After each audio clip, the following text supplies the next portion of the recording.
ఉన్నారో కూడా ఎవరికి తెలియనటువంటి పరిస్థితి. సో ఈ నేపథ్యంలో ఏం జరగబోతోంది ఏంటి, ఈ అంశాలకు సంబంధించి మనం చర్చలోకి వెళ్దాం. చర్చలో పాల్గొంటున్నారు సుంకర కృష్ణవేణి గారు, జనసేన పార్టీ అధికార ప్రతినిధి. నమస్కారం అండి. అట్లాగే ఎస్పీ సాహెబ్ గారు, టీడీపీ పార్టీ సీనియర్ లీడర్, అధికార ప్రతినిధి. నమస్కారం అండి. అట్లాగే ఇటు దుర్గా కుమార్ గారు, సీనియర్ జర్నలిస్ట్, రాజకీయ విశ్లేషకులు. నమస్కారం అండి. దుర్గా కుమార్ గారు ఏం చెప్తారు? ఈ 10 మంది పరిస్థితి ఏంటి? ఒక విశ్వసనీయ సమాచారం, చాలామంది అనుకునేది నిజంగా ఎవరిని అడిగినా చెప్తారు. వాళ్ళు ఏమనుకుంటున్నారని నిజంగా ఓ పెద్ద దుర్పినేసి చూడాల్సినటువంటి అవసరం లేదు. ఎందుకంటే సంవత్సరం పాటుగా ఎక్కడున్నారో తెలియదు. ఇప్పుడు జగన్మోహన్ రెడ్డి పార్టిసిపేట్ చేస్తున్నటువంటి హడావిడిలో, ఆ విధ్వంసంలో వాళ్ళు ఎక్కడా కూడా కనిపించట్లేదు. సో పూర్తిగా మాజీలు వీళ్లే కనిపిస్తున్నారు తప్పించి వాళ్ళకు ప్రాధాన్యత లేదు. సో అసెంబ్లీకి రానివ్వట్లేదు. ఏం జరగబోతోంది సార్ వైసీపీలో? మీరే సార్ దుర్గా కుమార్ గారు.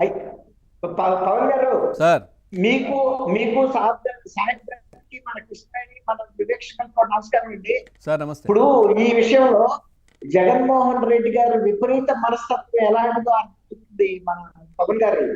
ఎందుకంటే ఇప్పుడైనా ప్రజాస్వామ్యంలో ఎవరైతే ఎన్నికవుతారో ఆ వ్యక్తి తనకు చెందినటువంటి సబ్జెక్ట్ ని తీసుకుని ఒక కోడి పిల్లల కోడి లాగా వెళ్ళి అక్కడ ప్రజల సమస్యల్ని అక్కడ ప్రస్తావించాలి, అక్కడి నుంచి తప్పించుకుని వెళ్ళిపోవటం అనేది చాలా భిన్నమైన దూరం అండి. అంటే నేనైతే గ్రామీణ బ్యాక్గ్రౌండ్ నుంచి వచ్చా కాబట్టి పవన్ గారు చిన్న ఉదాహరణ చెప్తాను. ఒక ప్రకృతి సహజంగా పిల్లల కోడి తన పిల్లల్ని ఎంతో సంరక్షణగా చూసుకుంటది. కానీ ఎక్కడో కొన్ని లక్షలకు ఒక కోళ్ళు అవి భిన్నంగా వ్యవహరిస్తాయండి. ఆ పిల్లల దగ్గరికి రాని పొదుగుతీయే కానీ. అలాగే ఇప్పుడు 5 లక్షల మందిలో ఒక్కడు ఎమ్మెల్యేగా అయ్యే అవకాశం ఏర్పడుతుందండి.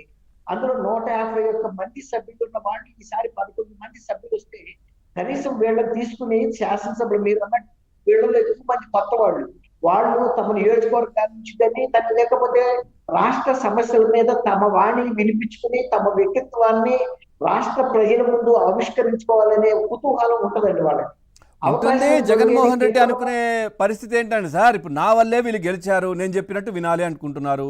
నా వల్లే గెలిచారు అని అనుకుంటే మిగతా నియోజకవర్గాల్లో కూడా గెలవాలి కదా మీ వల్లే అయితే. అది ఆయన వల్లే గెలిచారని తప్పు మాట అండి. ఒక 30% అది ఉండొచ్చు కానీ ఒక 70% వాళ్ళ వ్యక్తిత్వాల మీద కూడా, అదే కదా, వాళ్ళ కుటుంబ నేపథ్యం కానీ వాళ్ళ వ్యక్తిత్వ నేపథ్యంలోనే గెలుస్తారండి. సార్ ఒక్కసారి కొంచెం డిస్టర్బెన్స్ ఉంది సార్, ఆడియో డిస్టర్బెన్స్ ఉంది మీది. రైట్, ఒక్కసారి సాహెబ్ గారు please continue. Sir Durga Kumar గారు కొంచెం ఆడియో డిస్టర్బెన్స్ ఉంది, ఒక్కసారి చూస్తున్నారు, ఆడియో డిస్టర్బెన్స్ ఉంది. రైట్, సాహెబ్ గారు ఏంటి సార్, అంటే అసెంబ్లీకి వచ్చే అవకాశం ఉందా ఆ మిగతా 10 మంది? ఎందుకంటే వాళ్ళందరూ కూడా ఆత్మరక్షణలో పడ్డారంట. మమ్మల్ని ఇంత మెజార్టీతో గెలిపిస్తే ఈ ప్రజలను మేము మోసం చేస్తా ఉన్నాము, జగన్మోహన్ రెడ్డి వద్దంటే మేము ఆగడం ఏంటి